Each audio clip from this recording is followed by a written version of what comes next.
Hey everyone, welcome back to Red, Blue, and You. Today, we're diving into a fiery congressional hearing where Senator John Kennedy takes on Defense Secretary Lloyd Austin and Secretary of State Antony Blinken. The topic? The state of the world. And Kennedy doesn't mince words.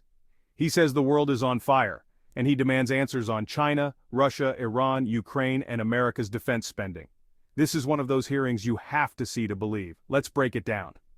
Before we get started, hit that subscribe button and turn on notifications so you never miss a deep dive like this. Senator Secretary Austin, is it not true that the world is on fire in Ukraine, the world is on fire in the Middle East, and that there are embers smoldering in the Indo-Pacific? I would say that clearly there are challenges in both the places that you mentioned. And of course, in the Indo-Pacific, we see a China that's increasingly aggressive. Do you disagree with my statement? That the world is on fire? I would describe it a bit differently. I agree with your premise that it's as challenging as we've seen. Is it not true? Sorry to cut you off, but we only have limited time. Is it not true that China, Russia, and Iran have worked between and among themselves to either start those fires, encourage those fires, or create those embers?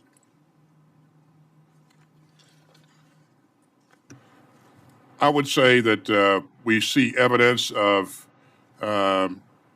them growing closer together since the beginning of the Russia-Ukraine conflict. I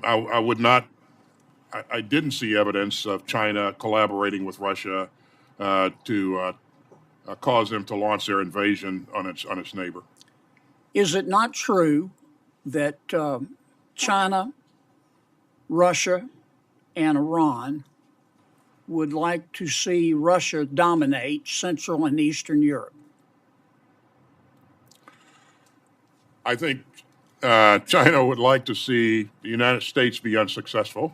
They would like to see Russia continue to challenge us and keep us, focused on that area, so that we'd have less time and energy and resources to focus. Well, the situation I just described, I appreciate you parsing your words, but the situation I just described would not disappoint China, Russia, or Iran, would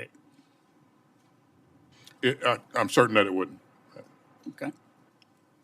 Is it not true that China, Russia, and Iran would like to see Iran dominate the Middle East? I certainly believe that Iran would like to see Iran dominate the Middle East. Do you think that would break China's heart or Russia's heart to see Iran dominate the Middle East? I don't think Russia or China would be unhappy about that, but... Is it not true that China, Iran, and Russia would like to see China dominate the Indo-Pacific and be free to make moves in sub-Saharan Africa and South America? Is that not true? I think that is certainly China's goal, to be the dominant player in the Indo-Pacific. And that is not a world safe for democracy, is it? It is not.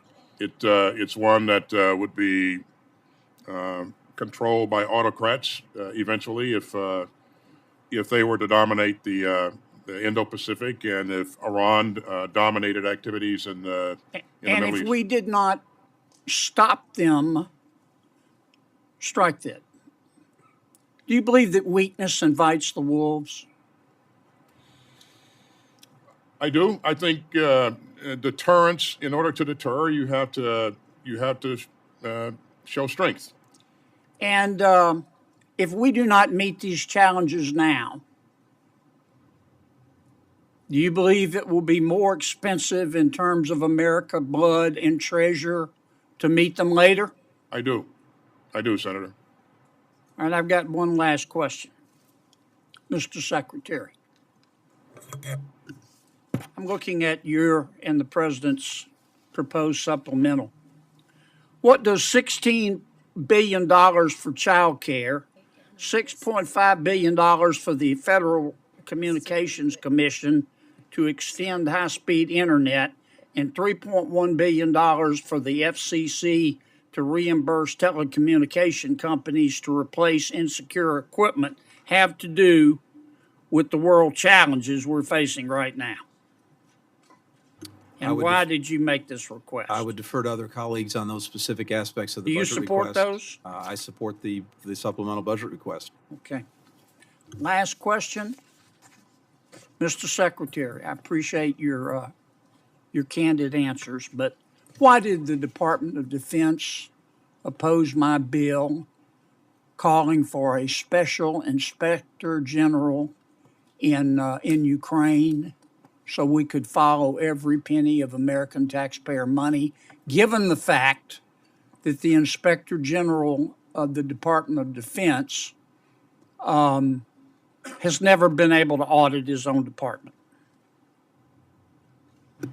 The Inspector General of DOD has been involved in this effort from the very beginning. Oh, I know. Believe me, he opposed my bill, and I find that ironic because the Department of Defense is the only federal agency that has never, in the history of ever, been audited. This hearing exposed rising global threats and concerns over accountability. Senator Kennedy asked tough questions, but did he get the answers we need? Hit that subscribe button and turn on notifications. You won't want to miss what comes next. Let's get the conversation going in the comments. Thanks for watching, and I'll see you in the next one.